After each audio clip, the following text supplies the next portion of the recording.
Good afternoon, everyone. We're going to get started in just a moment with Motor Cities at Home, number 16. Just waiting for our folks to join us from the waiting room.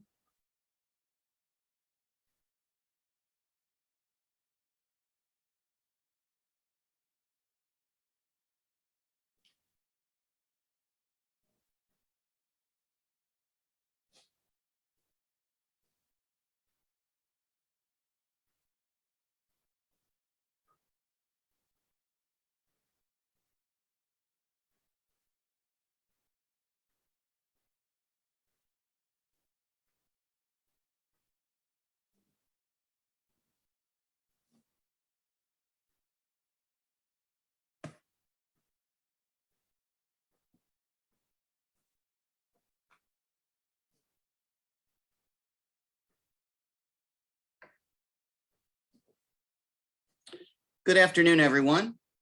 I'm Bob Sadler. I'm Communications Manager for Motor Cities National Heritage Area, and it's my pleasure to welcome you to our Motor Cities at Home series. This is our 16th edition, and this one is entitled The Michigan Firehouse Museum is Back. And we're happy to have them, our folks out in Ipsilanti. We will be joined in just a minute by Meredith McHale from the Michigan Firehouse Museum, and she's going to share a great video presentation about what's new and the history of the Michigan Firehouse Museum, and we're excited to have her here. But first, before we get started, I wanted to just give you a quick run through of who we are at Motor Cities National Heritage Area and acknowledge our 2021 sponsor, that is DTE Energy. Motor Cities, we've been around since 1998, and we are designated by Act of Congress. We are the only National Heritage Area in the state of Michigan, and we're an affiliate of the National Park Service. And there are now 55 different National Heritage areas around the country. Each one is devoted to a specific area of our nation's history that they help preserve and help promote. In the case of Motor Cities National Heritage Area, we preserve, interpret, and promote our rich automotive and labor heritage. And of course, we enable and support and respect our region's diversity, equity, and inclusion. And you can see on the bottom of this slide, our founding partners, namely the big three, the UAW, and of course, the National Park Service. Just to give you an idea of the size and scope of the National Heritage Area, we have over 10,000 square miles, and it goes far beyond Metro Detroit and includes great automotive heritage communities like Flint, Saginaw, Lansing, and all the way west out to Kalamazoo, where they made checkered cabs. And of course, Western Michigan, the home of our Western Gateway, the Gilmore Car Museum. One of the more recent highly visible projects that we have engaged in was the installation of 14 of these highway signs around Metro Detroit, Flint, and Lansing. And these signs have generated some significant increases in awareness for Motor Cities, and our web traffic has more than doubled in the year and a half since these signs have made their appearance.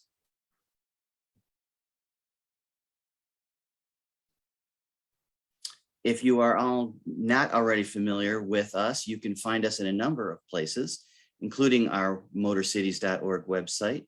There is a sign up right on the homepage for our weekly e-newsletter, which is called You Ought to Know, pun intended. And that comes out every Wednesday and gives you lots of great information. And you can also find us as well on Facebook, Twitter, our growing YouTube presence, and Instagram.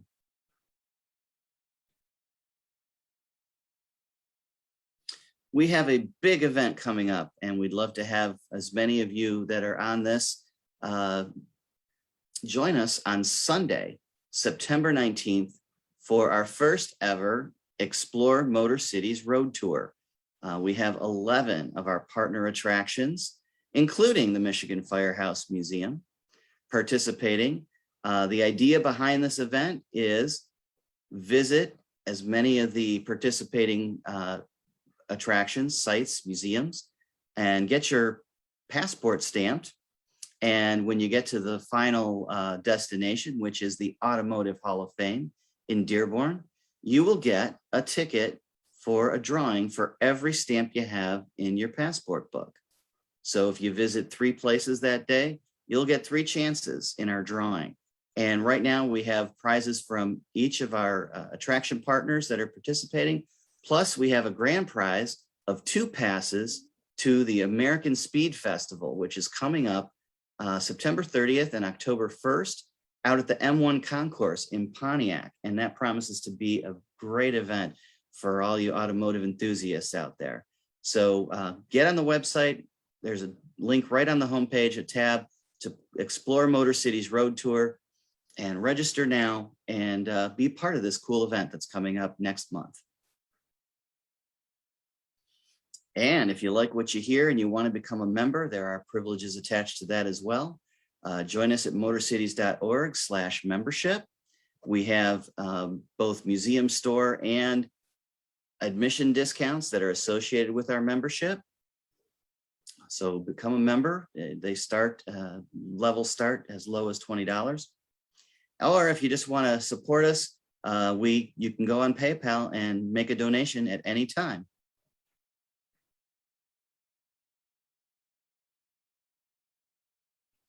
Now, we're going to get started with today's speaker. Meredith McHale is Director of Communications and Marketing at the Michigan Firehouse Museum. And for her, the unique hobby of antique fire apparatus restoration is practically a family business. She was born and raised a Michigander. Her grandfather and great-grandfather were proud members of the Leland Volunteer Fire Department. For well over 20 years, her family has been devoted to the collection and restoration of old cars and fire trucks. She graduated with a degree in radio, television, and film from Northwestern University in Evanston, Illinois, go Wildcats, and found her place at the Michigan Firehouse Museum as Director of Communications and Marketing. And she loves the job. Her job combines her passions for photography, videography, graphic design, community outreach, and of course, firefighting history. So without any further ado, I'm going to pass this thing along to Meredith McHale. Thank you so much, Bob, and thank you everybody for joining us today. It is so exciting that after our 16-month closure due to the COVID-19 pandemic, we are back and open for business. So far, we've seen a really great turnout. Things have dipped a little bit in August as people are enjoying the last bit of their summer, but it has been a really successful year for us. Since opening and even before opening, we've gotten a ton done. It's a whole new museum. I highly encourage you to check us out whenever you get a chance. And with that, I will begin my virtual tour here. And of course, if you have questions, feel free to use the Q&A icon on your screen. The lower portion of your screen, there is a Q&A icon. Click that if you have any questions, and we will answer them after the conclusion of Meredith's presentation. In 1998, Norma and Howard Weaver established the Michigan Antique Fire Equipment Preservation Group, also known as the Michigan Firehouse Museum. They did this with an eye toward establishing a museum in memory of Norma's father, Henry Clement, an Ann Arbor fireman who died in the line of duty. They were able to purchase the old Ipsilanti firehouse, built in 1898, to serve as the cornerstone of the museum. Their vision included building a large addition to the original firehouse. They subsequently obtained the land and house adjacent, east on Cross Street.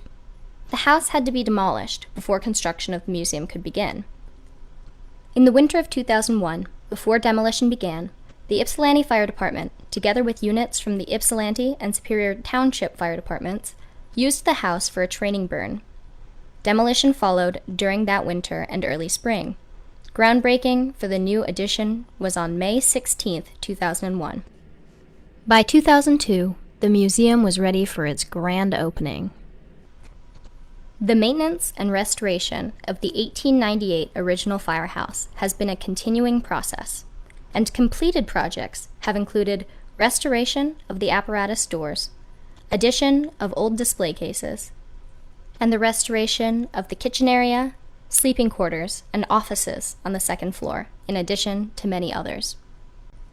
The mission of the Michigan Firehouse Museum is to preserve firefighting apparatus and all related items, and to provide education about them and their history, especially as they might relate to the state of Michigan. Also, to teach and promote fire safety and prevention. Due to the COVID-19 pandemic, the museum was forced to close its doors from March of 2020 to June 2021. As a nonprofit, the pandemic greatly impacted the stability of the museum. However, throughout the 16-month closure, museum staff and volunteers had the opportunity to update and renovate existing exhibits and curate a number of new displays. The museum is proud to feature a collection of fire badges from across the state, mannequins exhibiting a timeline of turnout gear throughout history,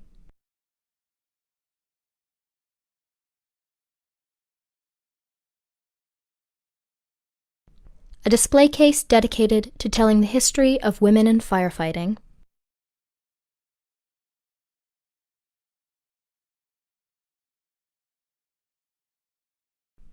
a hands-on history of the fire hose,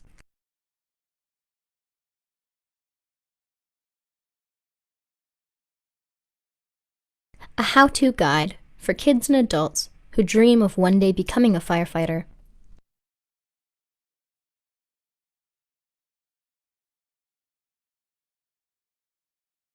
and a cabinet honoring the service of volunteer firefighters throughout history.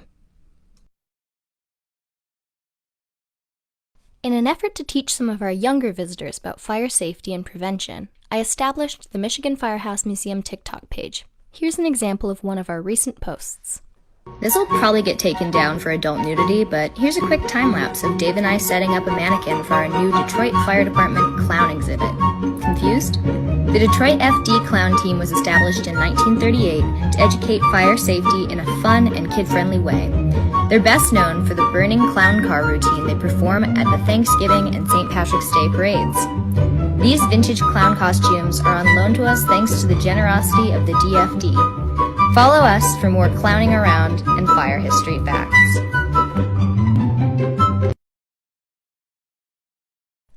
Even long before the museum's conception, few have ever had the opportunity to climb up the old hose tower.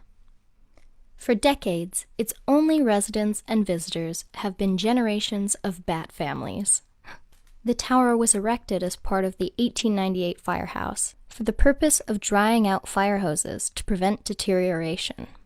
Today, the tower is still equipped with the original 1898 pulley system that aided firemen on hoisting the heavy hoses onto racks on the top floor to dry.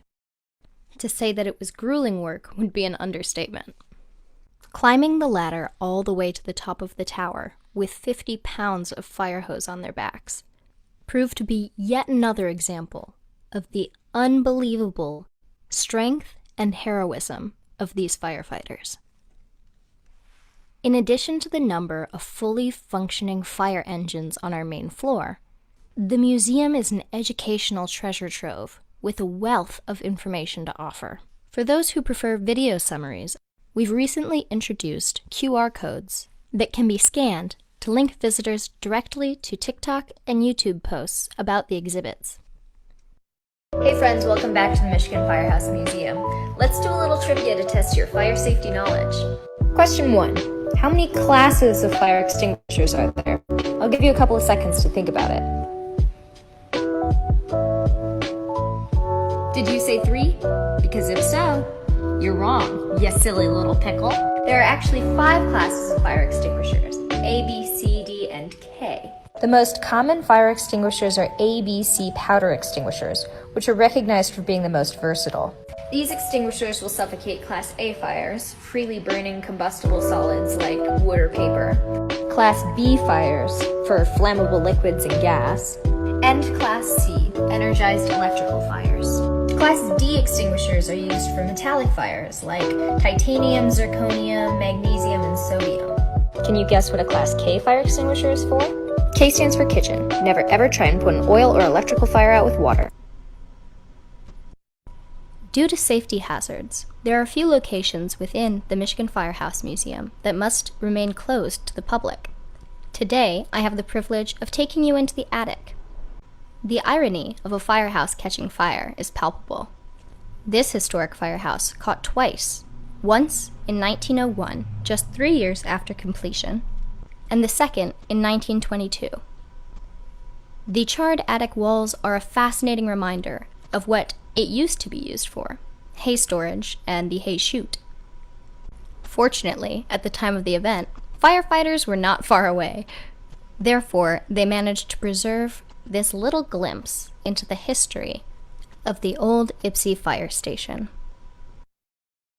The museum offers an extensive collection of fire trucks, extinguishers, emblems, bells, hats, helmets, ladders, breathing apparatus, clothing, hose carts, nozzles, toy fire trucks, and much, much more. Having spent hours retyping placards in display cases, I can guarantee you that every day I still learn something new. I'll hand it over to TikTok Meredith for another fire safety trivia, helmet edition. Good day, everybody. I'm back here in the Michigan Firehouse Museum and aptly dressed for some more fire safety trivia. Can you guess today's topic? I'll give you a hint. It's fire helmets! Pop quiz. Which material provides firefighters the most protection against heat, falling debris, and electrical currents? A, leather, B, metal, or C, plastic? Go ahead, pause the video, think about it. And the answer is, drumroll please, none of the above, and all of the above. Let's get into it. Leather helmets were first introduced in the 1700s, and they did a pretty good job of protecting against heat and falling debris. Metal helmets were prevalent in the early 1900s, but unfortunately these helmets were great conductors of heat and electricity. Bad news for firefighters. Plastic helmets, well, that's self-explanatory. Modern helmets are made out of thermoplastic and fiberglass to keep that noodle safe and secure. Before their passing, Norma and Howard Weaver had this special hobby of collecting antique firebells. Today, the Michigan Firehouse Museum is proud to display the largest collection of antique firebells in the country. As I mentioned earlier, all of the historic fire engines on our main floor have been restored to fully operational condition thanks to the mechanical brilliance of our staff and volunteers. Emphasizing the Michigan in our name, we are excited to have almost entirely Michigan-based, produced, and decommissioned fire apparatus on our showcase floor. Here's a little more history on our decommissioned Saline Fire Department truck. This former Saline Fire Department truck was manufactured in 1939 and used by the Saline Fire Department for many years before its donation to the Michigan Firehouse Museum. Built on a Ford chassis, the fire equipment was manufactured by the General Firetruck Corporation of Detroit. Founded in 1903 in St. Louis, Missouri, as the National Belting and Hose Company, General began to specialize in fire equipment in the early 1920s, and the name was changed in 1926. The company relocated to Detroit in 1936 and continued to manufacture fire apparatus units for 20 years to come. This fully restored and running truck allows us to take a peek into the history of Michigan fire response. The lights and siren on this truck are operational as well. Let's listen in.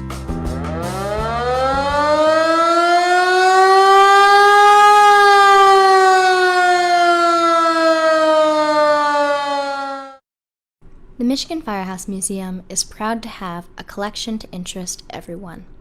We are one of the only firehouse museums in the world to have a collection of fully functioning antique fire engines. And on our lower level, visitors can explore fire apparatus and pumpers throughout history. You may be wondering how civilians alerted others of fire long before sirens, bells, and whistles. Virtual Meredith, would you do the honor? It would be my pleasure, other Virtual Meredith. Sorry if I alarmed you. That was the exact purpose of this tool, a watchman's rattle. A rattle watch was established as early as the 1620s in New Amsterdam. Long before fire alarms and 911, communities would employ people called prowlers to walk the streets at night with one of these bad boys, looking for smoke or any signs of fire. This is one of many designs engineered by local craftsmen in the 17th century. Fire companies used bells, whistles, rattles, and trumpets, among other noisemakers, until the early 1900s, when hand-cranked sirens were designed.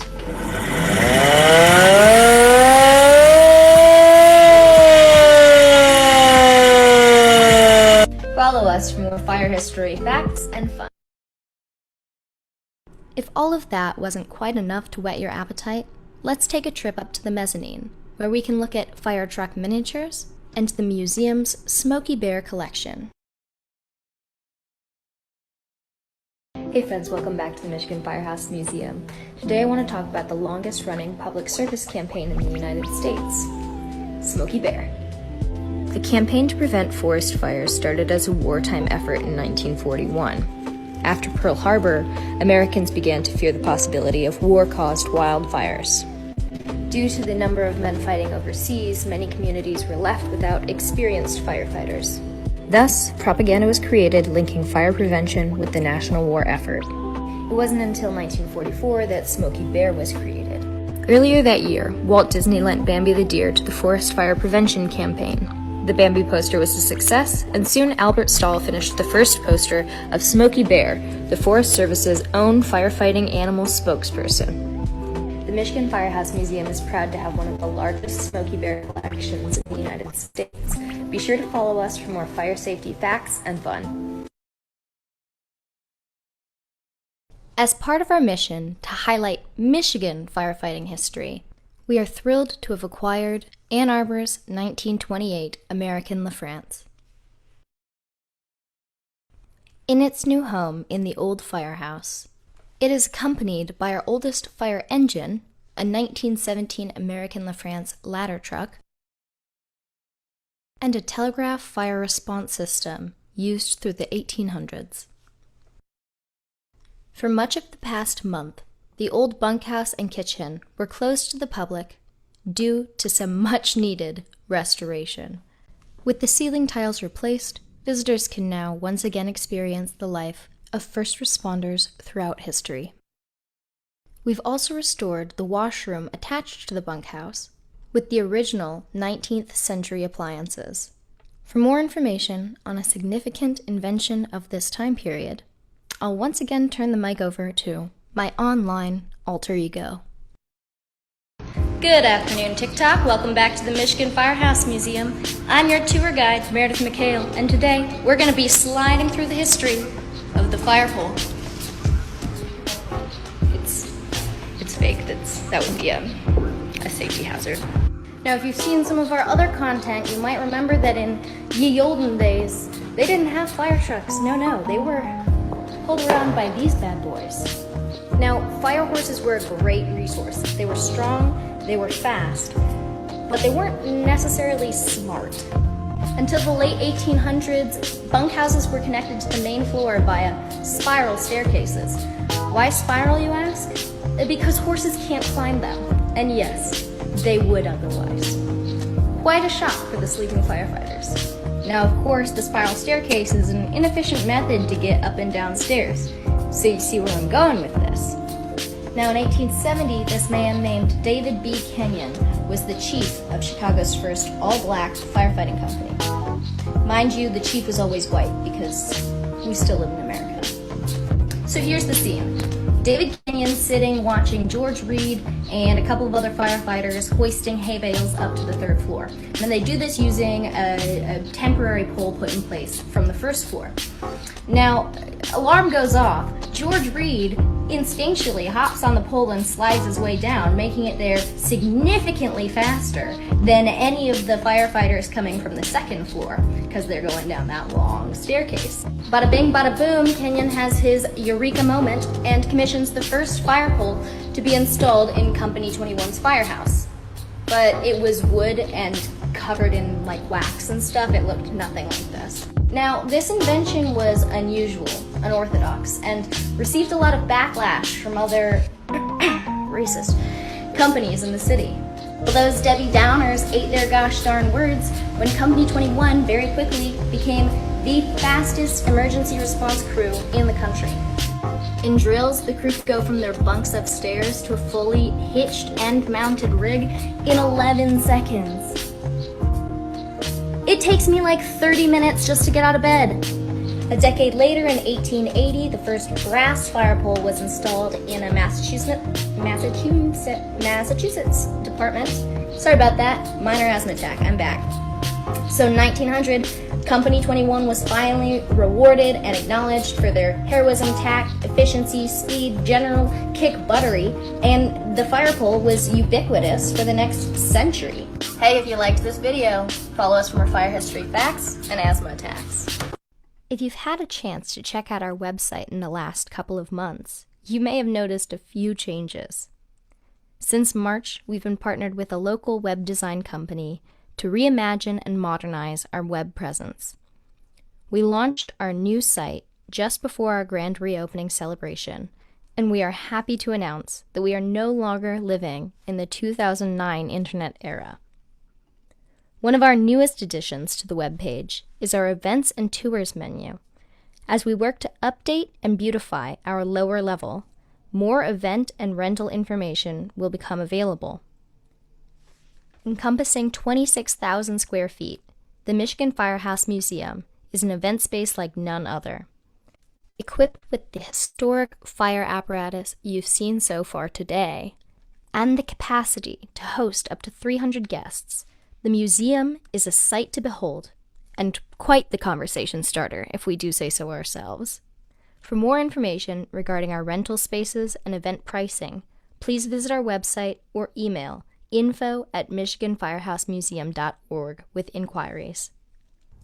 As our exhibits continue to become more hands-on and kid-friendly, the Michigan Firehouse Museum is the perfect atmosphere for educational field trips and fire truck themed birthday parties.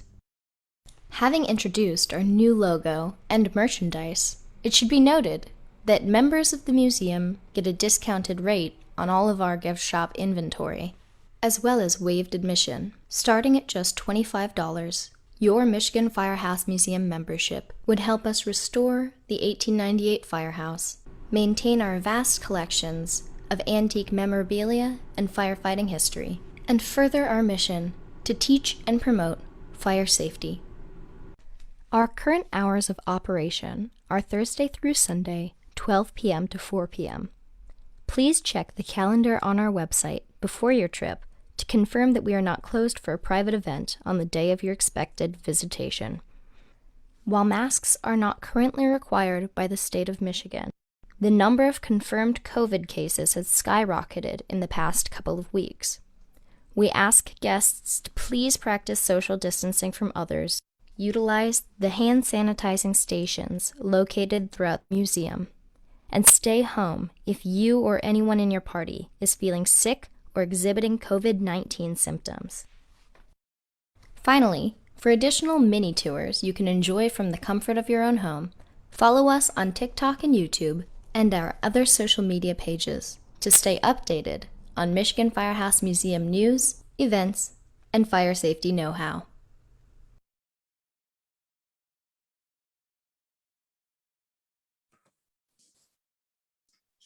Okay, well, thank you, Meredith, for that great video presentation. We enjoyed that.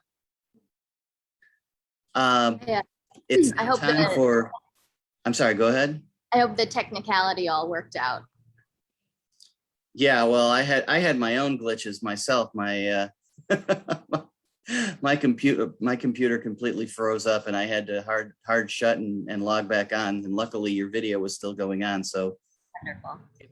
I'm giving away the back end of the farm here, but anyway, now's the time if you have questions to put those in the Q&A section of your Zoom screen.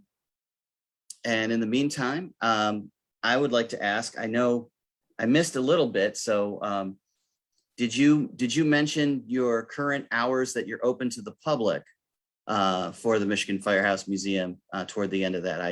I missed some pieces of that, sorry. Sure. So our current hours are 12 to 4 p.m.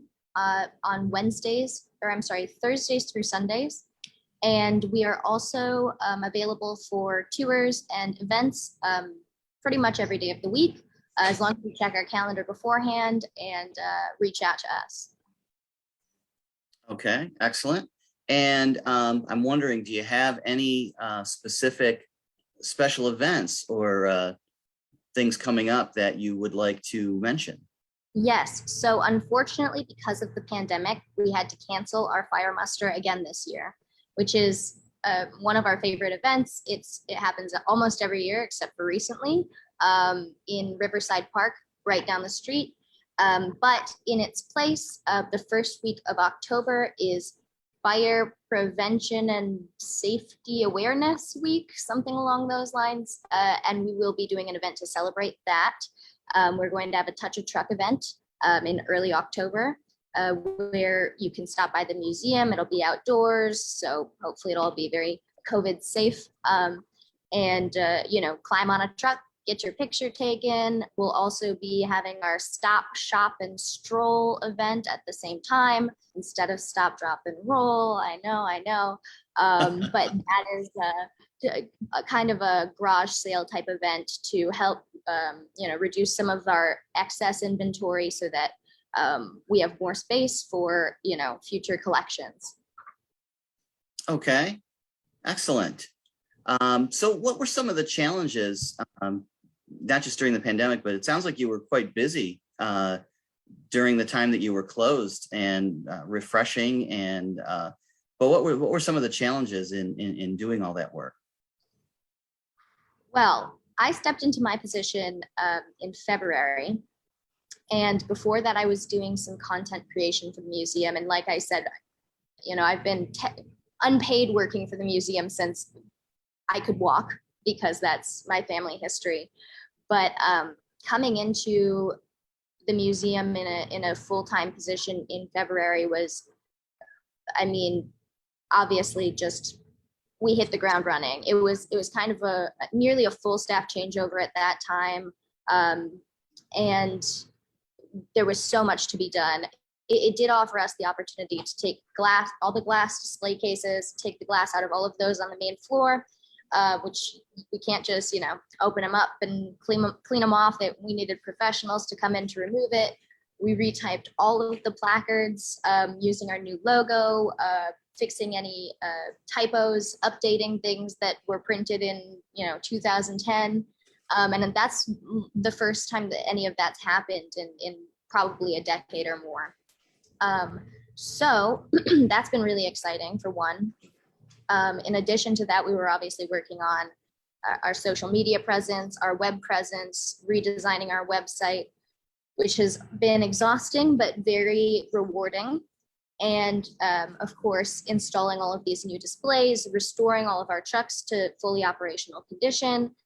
So it has been definitely a marathon, and we still have a lot of work to do. Our next kind of major goal is really finalizing, putting the final details on our event space to perfect the events and rentals, because that's just a really helpful source of revenue for us as a nonprofit. Of course, it was challenging this past year due to COVID. And then in addition, our founder, Norma Weaver, passed in December of this past year as well. So that was also definitely a major grieving moment for us and something that worried us being in the midst of the pandemic. But I think that if Norma and Howard were here today, they would be so pleased and so impressed with how far the museum has come and where we're going. And I think that it's really looking up from here, and we're very excited. Excellent. I do have a couple questions that have come in. MotorCities board member Russ Doré asks, can you talk about the insurance plaques that were mounted on houses? Sure can. Actually, I can't at all. Hey, Dave, would you come over here for a minute? Uh-oh. Passing the question over. Can you talk about the fire plaques that were mounted on? Sorry, I didn't dress for the event today, but to answer. No worries, Dave.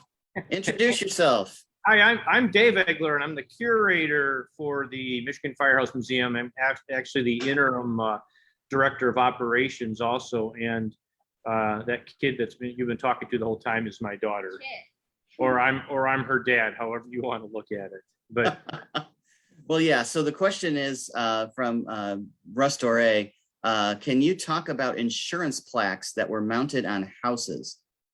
Sure, that practice started mostly in New England, and it started back in like the 1600s and 1700s. And in general, if you wanted to ensure that the fire department would respond to your house fire, you needed to buy the insurance from the fire department or the company that they were affiliated with, and that was to guarantee that if your house caught fire, the fire department would stop at your house. And the markers were put on the front of your house as a way of notifying the fire department that you had provided and had received insurance coverage for the fire. In general, if you will, consider it a subscription service, and you're subscribing to ensure that the fire department would respond and put your fire out. If you didn't have a fire mark and your house caught fire, you were kind of hoping that your neighbors would create a bucket brigade or maybe some other kind fire department from a nearby location would come to assist. Okay, that's very interesting. I had no idea that it was pay to play in terms of the fire department would only respond if you had an insurance plaque on your house. Yeah, that's right, because they were always making sure that they got funded somehow. Whether it was funded from the insurance company that provided the plaque or whether it was funded by you directly. But that's what it was just a notice, a public notice that you had fire insurance for your house so that they would put the fire out. And how long did that practice continue? It continued on into probably the mid to late 1800s. By then, most municipalities and communities were establishing their own fire departments. Most of them are no longer private anymore, and so tax dollars or other memberships to the fire department covered the costs. And of course, the practice still kind of continues now, only in the sense that they're decorative, and fire departments will use them as fundraising techniques. But you no longer have to subscribe for fire service anymore. I see. Okay. So we have another question that came in from Mark, who asks, and this is specific to, I guess it's specific to the brands of fire trucks. Do you have any FWD or Seagrave fire trucks? We don't have any FWD. The one that the museum had several years ago, we deassessed, but we do have a Seagrave fire truck. It's a Seagrave from 1928, I believe, and we rebadged it as a Ypsilanti city fire truck, although originally came out of, I believe, Pennsylvania. I see. Okay. So yeah, tell us about some of the, for those, we must have some people that know some things about fire apparatus here. Tell us about some of the brands of fire apparatus that you have in the collection. And I'm curious to know did the big three, Ford, General Motors, Chrysler, were they ever active in making fire apparatus? let's answer that question first, and then we'll go back to talking about what we have on the floor and on display. Generally, what the big three did was create the truck chassis, and then the truck chassis would go to some type of an upfitter to put their equipment on it. It wasn't unusual at all to go to general fire equipment. I think Meredith's one of her videos talked about that with the Celine truck. Also, there was Boyer fire trucks that are equipment that would put stuff on their trucks. And so what would happen is the big three would create the chassis, and then the dealer would send it off to the fire upfitter to put all the fire equipment on it. Our trucks that we have on display include the oldest one that we have is a 1917 American LaFrance ladder truck, which is an absolutely gorgeous truck. All the way up to the most common that we have, or the most current that we have on display, is a 1980s Ford truck that came out of northern Michigan, up off Higgins Lake, in the south shore of Higgins Lake. We also have a Boyer, a Dodge Brothers chassis Boyer truck, Model T fire truck that was, again, I think that one was equipped from Pierce. Another American LaFrance truck, a couple of Mack trucks, American LaFrance Seagrave, and Aaron's Fox. So we'd have quite the gamut of trucks that have been manufactured. That's great. So we have another comment and a question from Don Graham. He says, great video and presentation. And he's asking specifically, what were the suppressants used 100 years ago, and were they carried to the fire sites? Obviously, one of those would be water. Basically, 100 years ago, about the only thing that was used was water. And it would be either carried to the site in some type of a small wagon, or what you did was you had hand pumpers or other types of rigs. Of course, 100 years ago, now we're talking early 1900s. You might even have motorized equipment that would show up on the scene to wherever the water supply was, which might be a cistern, it might be a lake, a river, maybe a fire hydrant. They would hook the pump up there and then drag the hose from wherever that was up to the fire. So if it was hand pumpers, you could imagine they could be hand pumping water a quarter mile away to get to the fire, or as it became, early 1900s, it started to get mechanized. And as far as mechanical pumps go, they might have been steam operated, hand pumped, or of course, then vehicles came along and they might have been driven by some type of the vehicle motor. Also, sometime in the late 1800s, early 1900s, besides water, they would use a soda acid type mixture, baking soda and water in a pump with usually sulfuric acid to pressurize it. Just dump it all together in a canister and let it pressurize. Again, that was basically just pressurized water. And then there were some chemical extinguishers that started coming out too. You had some hydrogen tetrachloride, which was ultimately poisonous, and you had some different chemicals that you would either sprinkle onto the fire, or they had even these little ornate fire grenades, which were filled with that, and you would toss it at the fire base. It would the grenade, which was crystal or glass, would break, and then the contents inside of it would spread out onto it. Yeah, I like to call those reverse Molotov cocktails. They do the exact opposite. Okay, thanks for that. That's some great information. I know there are probably some people on this call that are curious. I know you guys obviously have recently reopened, but we haven't heard a lot of details from the Ypsilanti Auto Heritage Museum down the street from you. And I'm wondering if you know anything about what's going on down in Depot Town? You want me to I address mean, it? I can, it's up to Okay. you. I think we got all the technical stuff out of the way. I came back with a costume change. So yeah, I'm aware. I know the answers. Thank you. Dads, am I right? So as of now, the Ypsi Automotive Heritage Museum is still closed to the public. I know that they are doing occasional tours, private tours, but they have had just a series of unfortunate events in the past 2 years. I mean, since COVID, and then their web server, the servers that host their entire website, completely burnt down. So they lost their website. And in addition to all of that, Ron Bloom, who is also well, Dave is filling in for him currently at the museum, but is typically the director of operations. He had to go on medical leave for a intense surgery. So it's just been, you know, thing after thing. After another.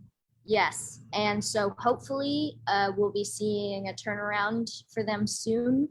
I think that it is likely that, you know, Ron will be back on his feet and ready to kind of take over working on his museum a little bit more and step away from the Michigan Firehouse Museum, which, you know, we'll hate to see him leave, but he's not really, he's going all the way down the street. So we will still be utilizing his help often, and I'm sure I will be over there doing things as well in the near future. Okay. Well, thank you so much, Meredith and Dave, for joining us today.